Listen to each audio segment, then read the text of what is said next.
What's good, everybody? It's the Clown with Cab Show. NFL season is just 1 week away. It's going to be iconic. First and foremost, want to start off with the Dallas Cowboys. Since they're America's team, since everybody, every single year, always say it's the Dallas Cowboys. It's their year. It's their time. But at the end of the day, when they have Dak Prescott, they're not going to get to the next level. It makes sense why they traded a fourth-round draft pick to the San Francisco 49ers for Trey Lance. In this deal, I mean, this is serious. Jerry Jones is basically saying here that he doesn't trust Dak Prescott anymore. And does he have the right to do that? Absolutely. We saw last year against the San Francisco 49ers, who they traded this fourth-round draft pick to, really mess up. And I'm looking at Dak Prescott, and I am putting a lot of the blame on Dak. Because, I mean, you are the quarterback. You are the point guard of the team. You are the leader of the team. You're supposed to lead your team and not make mental mistakes that he did against San Francisco. And I just think one of Dak Prescott's weaknesses is when they put pressure on him. Every time he just kind of doesn't have the best zip on his balls, just doesn't have the best accuracy as well. So I'm just looking at the Cowboys and saying, well, it's just going to be another season that we've seen before. You know, years of just coming up short every single year. And I always hear from Dallas Cowboy fans, we have a great defense. You know, defenses can win Super Bowls, absolutely. I mean, you know, the Ravens won with Trent Dilfer. Who's Trent Dilfer, right? Just a really average quarterback. But the game has changed so much today where it's like a lot of it's in the hands of the offense. You know, the defense really can't put hands on each other anymore. The cornerbacks have to play perfect. You know, back in the 90s and stuff, you know, back when primetime Dion, you know, you could really touch up your receivers and just rough up the quarterbacks. But now it's becoming kind of like a two-hand touch league where, hey, let's protect the quarterbacks. You can't hit the quarterback hard. You can't hit them from the, helmet up. Like, it's just crazy, right? Like, it just let them play, and I understand it's kind of like gladiators. It's a violent sport. The NFL's 100%, the owners are the top dogs, and they're not risking their lives on the field. They're not risking CTE. They're not risking these type of things, the injuries that the players go through. I mean, we just see the deals and the contracts they sign. Like, we don't know what they're going through in their personal life. We don't know what type of injuries they go through, but it's just like, holy cow. The NFL is really, really a gladiator sport, but I will say it is softening up in a way where it's just like, definitely for the quarterback position. Let's not hurt the quarterbacks too much. Let's throw 15-yard penalties and change the whole dynamics of the game. I do think that's getting worse for the NFL, but the NFL is a billion-dollar industry, and it's continuing to grow. But like I said, for the Dallas Cowboys, it's the same every year, so I'm not going to take them in the NFC East. I'm still going to go with the Philadelphia Eagles like I did last week and the weeks before leading up into the season. I just think Philly, Jalen Hurts, they got something to prove. They added more defense from Georgia. I mean, these guys, the Philadelphia Eagles are going to be a problem. They're going to have a really similar season to what they had last year as long as Jalen Hurts stays healthy. He did get banged up later in the year, but I just think overall, I mean, the Giants are going to be nice. Daniel Jones is a huge question mark for me. We really don't know. Like, a lot of people, definitely in fantasy football where it's like, hey, take Daniel Jones in like the 10th or 11th round. I would still say that is a bad pickup. I'd rather have like Kirk Cousins, a quarterback like that, or even Jared Goff for the Detroit Lions. Definitely don't go, Daniel Jones. That's a huge question mark. Even though they're saying he's going to have a breakout season, I mean, there's just not a lot of weapons. I mean, Saquon Barkley's there.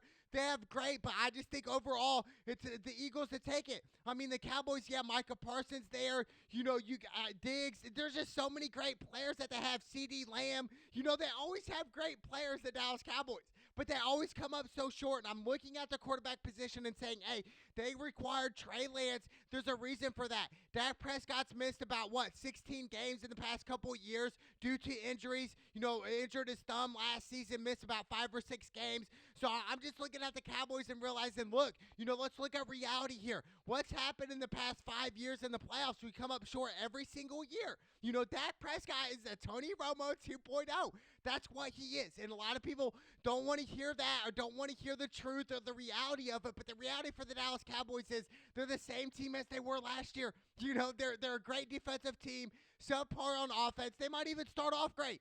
Everybody's going to go on that hype train for the Dallas Cowboys, but come playoff time is when you should get off that train. That's what that is. So I'm going to go the Philadelphia Eagles, same pick. I'm going to take them out of the NFC East. That's my pick there. The AFC West, you got the Chiefs, Chargers, which Chargers are expected to do great things. Las Vegas Raiders and the Denver Broncos. The Broncos are a huge question mark. They require the great coach Sean Payton. They do have, still Russell Wilson, who had his worst season of his career last year. So he's coming off that. So there's definitely going to be some differences there in Denver. I do think they're going to be a lot better. But are they going to be a top-tier playoff team? Absolutely not. I'm still going to go with the Kansas City Chiefs in that division. But, Justin Herbert signed a huge deal last season. He still hasn't won a playoff game. So I'm kind of like in shock still, where it's like, man, they're putting their faith in Justin Herbert, where this guy's not even won a playoff game. Like, what are we doing here? Like, what is the NFL thinking? Are they becoming the new NBA, just throwing out checks randomly now? It's just, to me, yes, there's some upside for Justin Herbert, but the downside is no playoff wins, really not that much playoff experience, and they're throwing all this money on Justin Herbert. They're going all in on this guy. So for the Chargers, it's one of them things where it's like, is it going to pay off? Is this gamble with Justin Herbert going to pay off? I do see some talent there, but in a way, I still see some flashes of kind of like a Andrew Luck-like quarterback, where it's just like, I don't know. I'm not really sold on this guy. I honestly rather have Tua right now than Justin Herbert, because I know what Tua can bring to the table. I understand Tua got hurt last year, but when he stays healthy, I know he has Tyreek Hill, one of the best receivers in the league, the fastest guy in the league. So that's what I do know. But overall, I'm going with the Kansas City Chiefs, the defending Super Bowl champions, and Patrick Mahomes, Travis Kelce, the best tight end the game has ever seen in the NFL. Shout out to Kelce. I mean, dude, they have so many key factors on Kansas City. I just think Kansas City needs to beefing up their defense. To repeat a Super Bowl is tough, right? But to do it this year with the Kansas City roster that they have, it's going to be hard. Every year's different in the NFL. It's just tough.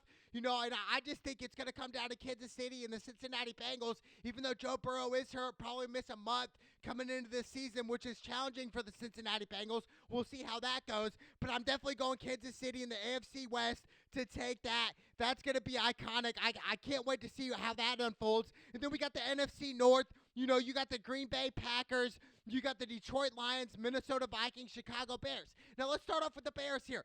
Justin Fields, a young quarterback coming in. They did require DJ Moore from Carolina Panthers. I think that's huge. DJ Moore's an X-Factor type of receiver. He caught his first pass in preseason, took it 70 yards for a touchdown. So I think the Bears are going to be a lot better than they were last year. Now, are they going to be a playoff caliber team? Yeah, I don't think so. I think that's a couple years away. I do think Justin Fields needs to stay healthy, needs to continue to get better. Last year, 17 touchdowns, 11 picks. I still think there's a lot of improvement in Justin Fields' game to develop here. So I'm definitely not going Bears in that division. But the Minnesota Vikings, Kirk Cousins, balled out. He had a really good season last year, over 4,500 yards passing, 29 touchdowns, 14 picks. But they have a guy named Justin Jefferson, arguably the best receiver in the NFL right now. He was the number 2 overall player behind Patrick Mahomes in the rankings, top 100. Shout out to Justin Jefferson, over 1,800 yards receiving and 8 touchdowns last year. So for me, the Minnesota Vikings, my one thing is, why'd they get rid of Dalvin Cook? That didn't make much sense to me. A lot of people want to badmouth the running backs. I think the running back position is one of the most important positions in football, not just NFL and football in general. And they're just kind of like, hey, we'll replace you, next year with another somebody. But I just think Dalvin Cook had that it factor. He's kind of like Ezekiel Elliott, what he was for the Dallas Cowboys. Has that locker room presence, a leader. I don't understand that. But for the NFC North, Green Bay Packers with Jordan Love as well. But I'm going to go with the Detroit Lions here. I think the Detroit Lions are going to surprise a lot of people. I think Jared Goff's going to have a breakout season this year. Last year, 29 touchdowns, 7 picks. You got St. Brown, over 1,100 yards receiving and 6 touchdowns. So Detroit, and they beefed up their defense. I think Detroit right now is definitely a dark horse team, to where it's like, hey, Detroit came out of nowhere. They haven't been to the playoffs in years. They haven't been really good in years. Even with Matthew Stafford, they weren't so good. So and even Megatron, they haven't really been good since Barry Sanders. So I think the Detroit Lions are going to be a surprise team this year. I'm going to take them in the NFC North. Yes, the Detroit Lions are going to win this division. I know it sounds crazy. A lot of people are going the Vikings, which does make sense. I think it's going to be between the Detroit Lions and the Minnesota Vikings. But I love Detroit, dude. I think Jared Goff is one of those guys that loves to throw the ball down the field. Dan Campbell's going to be ready for this team, and I can't wait, dude. Well, how they finished the season last year, I think 7-2, finishing their last 9 games is crazy. So I think the Detroit Lions are coming in hot this year. They're ready, and they're saying, hey, look, we're going to come in. We're gonna put the NFL on notice and saying, hey, the Detroit Lions are back here. We're back to win it, and we're back to just making good plays. We're back to, doing different things, what the NFL is used to not seeing with the Detroit Lions. So I can't wait for that. And then we got the NFC West, the 49ers, the Seahawks, the Rams, and Arizona Cardinals. The Cardinals are going to be trash this year. Kyler Murray won't be back, so probably at least halfway through the season. Had the ACL injury last year. And the Rams are definitely a question mark team as well. Matt Stafford coming off an injury, I think a spinal injury. Cooper Kupp had an ankle injury. Even though Cooper Kupp is one of the best receivers in the league, a top fantasy guy, I think Cooper Kupp is due for a big season this year. My thing is Matt Stafford going to be that guy? I don't know. Definitely some huge question marks. It's just like, is Stafford? It's huge question mark. But, at the end of the day, I'm going San Francisco 49ers. I'm going defense here. I know the 49ers are legit. You got McCaffrey. You got Debo, who I picked up from fantasy. Shout out to Debo Samuel. George Kittle, dude. I mean, Nick Bosa, who there's rumors about trade Nick Bosa. The 49ers should not do that. The 49ers need to keep Nick Bosa. They need to keep that stout defense and continue to get better. And then Brock Purdy. I think Brock Purdy's going to put the league on notice this year. I think Brock Purdy's going to have a breakout season. I mean, he came in last year. Nobody really heard of Brock Purdy, right? It came from Iowa State, small school. Nobody really knows about this kid. He came in and just started throwing dimes here. Just a third-string quarterback. It's just like, how is this possible? How does he do this? So Brock Purdy and the 49ers are going to be a problem, and I think they're a dark horse team to really win the Super Bowl this year. Yes, they have the defense to win the Super Bowl. They have the talent to win the Super Bowl. They have McCaffrey. He's a mixed match on any linebacker. Debo Samuel, you're going to have to double team Debo Samuel. If not, he's going to get out in the field, out in the middle, and get open on anybody. That's just how it is. George Kittle, pound for pound, top 3 tight end in the NFL, dude. And I ended up scooping George Kittle, one of my fantasy leagues, in like the 8th or the 9th round, which is late for a top tight end before Travis Kelce. So that is huge for me in the NFC West. So it's just like, I'm definitely going them. I'm going 49ers all the way. AFC East, I think this is one of the hardest divisions because you got the Miami Dolphins, with Tua, with Tyreek Hill, one of the most explosive players, the most explosive player in the NFL. Then you got the Buffalo Bills and the Patriots. I'm not really worried about the Patriots. Ever since Tom Brady left, Bill Belichick and the Patriots have not been relevant. Mac Jones is not the guy. I think they should go Bailey Zappi eventually and say, hey, look, let's take a chance on Bailey Zappi. We know he comes from a small school, but he loves to throw the ball down the field. He loves to take chances. He loves to gamble. So let's do that. And I think Coach Bill Belichick understands that. He's a legend of a coach, one of the greatest coaches of all time. But the Patriots will not win the AFC East. They just won't. It's going to come down to Miami, Buffalo, and the Jets. And the Jets right now, they're getting a lot of hype, which I think is kind of not good as well, because when you get a lot of hype, it's just like, oh, we have high expectations. And really, the Jets haven't been good for a long time. I mean, we got Mark Sanchez's butt fumble. That was back in 2009, 2010 time.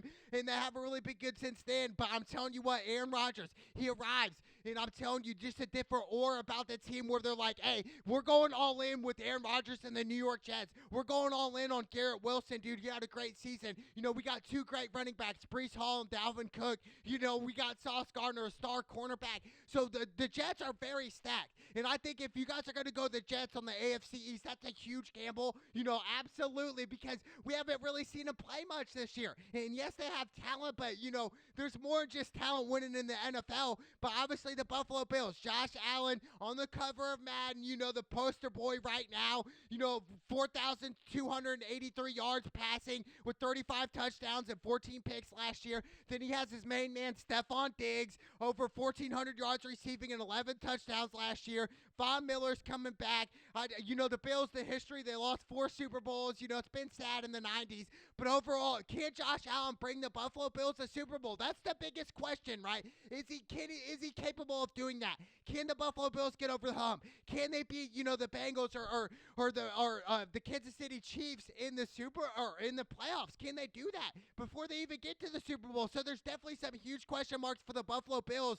But that's the safe pick, right? The safe pick is to go Buffalo Bills here and take the AFC East because of Josh Allen, because of Stephon Diggs, because of the talent they have around him. My thing is with the Buffalo Bills, do they have a good pass rush? Do they have good safeties and cornerbacks? Because they got exploded against Joe Burrow and the Bengals at home in that playoff game last year. So my thing is, are the Buffalo Bills legit on defense? We know what Josh Allen can do. He can bring great fantasy football numbers. Absolutely. He can run. He can throw. He can do it all, right? But I think right now the upset team on the AFC East is definitely the Miami Dolphins. That's if Tua stays healthy. If Tua stays healthy, they can run it deep, dude. They added Jalen Ramsey. That's a great pickup. Jalen Waddle, another great receiver who had 8 touchdowns last year, over 1,300 yards receiving. And Tyreek Hill, the most explosive guy in the NFL. I mean, he even balled out without Tua last year. Imagine a healthy Tua this year with Tyreek Hill. That's going to be huge, absolutely. So that is a dark horse team. But obviously the safe bet is to pick the Buffalo Bills. You got Josh Allen there. They play great in Buffalo. I just think for the Jets right now, we don't know much about the Jets yet. We haven't really seen them play like that. So it's just like it's hard to say that the Jets are going to win the AFC East when the season hasn't even started yet. And it's just like everybody's on that hype train right now. Everybody's on the Jets where it's just like, I don't necessarily like that. When a lot of people go on this hype trains and say, oh, this team's going to be great because, they added one player or a couple players. Yes, I get it. Aaron Rodgers can change the whole dynamic of a team, change the culture. He can change a 4-12 team to a 12-4 team. So that's what Aaron Rodgers can do. I believe that the Jets will make the playoffs this year because they got Dalvin Cook alone on that trade over the offseason this year. Dalvin Cook to the Jets with Breece Hall, that's a crazy duo, and I think the run game's going to be nice for the Jets, and that opens up the play action for Aaron Rodgers, dude. I just see it. I manifest it right now where it's just like, dude, the Jets are really going to be cold. I am kind of jumping on that hype train, but they're going to be cold. That wouldn't be a bad pickup either is the Jets in the AFC East here. But my thing is their defense legit? Can they stop guys like Josh Allen?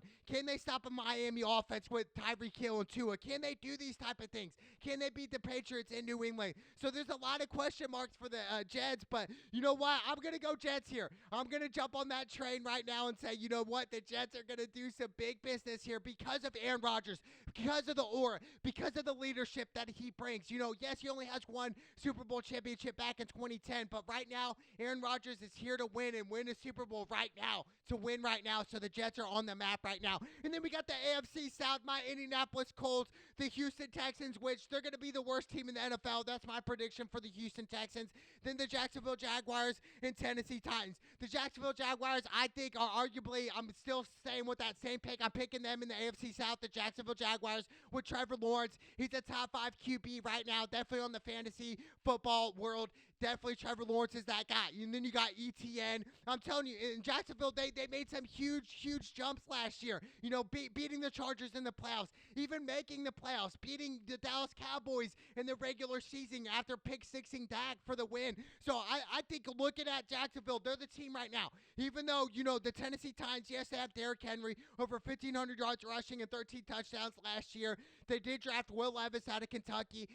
Their quarterback play to me is a huge question mark for Tennessee. That's why I'm not going to go Tennessee. When you play against Tennessee, you're going to be like, hey, let's stack 8 or 9 in the box and stop Derrick Henry and make their quarterback beat us. Whether it's Ryan Tannehill, who's not that good, or Will Levis, who we don't know yet. So I just think I'm not going Tennessee. And Houston Texans, C.J. Stroud, I don't know about him. I think he's probably going to be a bust. I mean, he was the number 2 overall pick. That don't mean nothing, though. Tom Brady was 199th overall pick, and he's the GOAT. So really, it doesn't mean much until you get to play. And then obviously, obviously my Indianapolis Colts and Anthony Richardson, number 4th overall. My thing is dealing with the Colts is they're continuing to make mental mistakes to organization. Hey, let's get rid of our best player, Jonathan Taylor. Well, right now the trade's not going through. We're going to hold out at least put him on the pubs list for 4 games. I don't understand. The Indianapolis Colts, we need our best player. And our best player in the Indianapolis Colts is Jonathan Taylor. Why in the world would we want to trade him? What does that make sense? What universe is that saying, hey, let's trade our best player here? That makes complete sense. For a late first rounder, like, dude, this makes 0 sense. I don't know what the Colts organization is thinking. I don't know what Jim Irsay is thinking. I just hope and pray that he sobers up and says, hey, let's look at reality here. Okay, like, why are we trying to get rid of our best player? I don't understand. Even Colts fans some of them are like agreeing with this trade. It's just like, no. Like, that's why the Colts have been trashed since the release of Peyton Manning. Like, dude, it's just like, it doesn't make sense. Like, if you agree with this, it's like, why? Why do you agree with getting rid of Jonathan Taylor make any sense whatsoever, dude? It doesn't. But the Colts continue to make mental mistakes. But on the flip side, I do think Anthony Richardson's going to have a good year this year. I do think the Colts can win 8 games, but they won't make the playoffs. That's the end of the story. I'm done with the Colts right now. I want to see, some life in the Colts. I want to see some aspiration. I want to see good things happening in the organization with the Colts. But when I see Jonathan Taylor up for trade, that's not a good thing for the organization. That's not a good thing for the Colts fans around, Indy area. It's just not, dude. It doesn't make any sense. But I'm going Jacksonville Jaguars to take it in the AFC South. Then we got the AFC North, the Cincinnati Bengals, man, in which is kind of sad, right? Dealing with Joe Burrow and that injury. And then you got the Cleveland Browns, the Baltimore Ravens, and the Pittsburgh Steelers. Pittsburgh Steelers, Kenny Pickett, huge question mark quarterback. What's he going to do? What's he going to bring to the table here? Kenny Pickett last year had an up-and-down season, came fresh in the league. I'll give him some leverage here. You got George Pickens. You got Najee Harris, over 1,000 yards rushing last year. So there is some talent. You got T.J. Watt in the defense. So the Steelers are going to be nice, but the Ravens, Lamar Jackson signed a $260 million contract this offseason, acquired OBJ. Then you got the Browns with Deshaun Watson. He's ready. Hopefully he hasn't been to the massage parlor recently, dude, okay? Hopefully he stays away from that life. But for the Browns, I don't think they're going to do much this year, even though I do think Deshaun Watson's going to have a great season. But as a team, I don't see the Cleveland Browns really doing much. I just don't. But you know what? I'm going to go Bengals here. I'm going to stick to it, even though Joe Burrow's going to be out for the first month probably. I just think the Cincinnati Bengals, they got too much talent here. Jamar Chase, a top 5 receiver. You got T. Higgins. You got Joe Mixon. A lot of good things happening for the Bengals. That's the safe bet to take in the AFC North is the Cincinnati Bengals. But I think that the steal here is the Pittsburgh Steelers here. Yes, the Pittsburgh Steelers. You got legendary coaches. You got history in Pittsburgh. I just think right now with Kenny Pickett, if he balls out, I think the Pittsburgh Steelers will take that division. I really do. I know it sounds pretty crazy, but NFL's a long season. A lot of injuries can happen. You just never know. But that's my prediction for them is just, hey, who's going to win that division? And I think it's going to be the Pittsburgh Steelers by a low-key shot here. And then we got the NFC South, Tampa Bay Buccaneers, the Panthers, the Saints, and Atlanta. A lot of surprising. You got Desmond Ridder, from Cincinnati. I think his second year in the league. He's going to be the starting quarterback, and a lot of upside. You drafted Robinson, the number 1 running back coming out of Texas. A lot of upside for the Atlanta Falcons, but I'm still going with the best quarterback in that division, and that is the New Orleans Saints and Derek Carr. I'm betting on them because of Derek Carr. He's the best quarterback in that division. You look at Tampa Bay Buccaneers. Yes, you got Baker Mayfield. He's okay. You got Mike Evans there. The Panthers, Bryce Young, definitely a question mark. Even though I do think Bryce Young's going to be good, it's still a question mark type of team. So that's going to be interesting to see. But I'm going Saints in the NFC South. I just am. I'm going Saints, the better quarterback overall. But I'm going to go back to what I started, the NFC East, and that's the Dallas Cowboys. The Dallas Cowboys, every single year, they always get the most media attention. They have the best jerseys. Yes, they're worried about what they look like online. But at the end of the day, are they winning championships? The Dallas Cowboys haven't won a championship since the 90s. That's been so long ago, way before the iPhone came out. So I'm looking at Jerry Jones and saying, do you believe in Dak? No. You got Trey Lance in a trade. I don't understand. I just think overall what they're saying is Dak Prescott's on his way out. What they do with Tony Romo, they got Dak Prescott. They brought him for a couple years, and then they say, hey, Tony, it's your time to go. So if Dak Prescott has a similar year to last year, they're going to lose in the first game of the playoffs or second game. It's going to say, hey, it's bye-bye time for Dak Prescott. Trey Lance, it's your time, your opportunity. I cannot wait. The NFL is less than a week away. It's the Clown with Cab show. Let's go!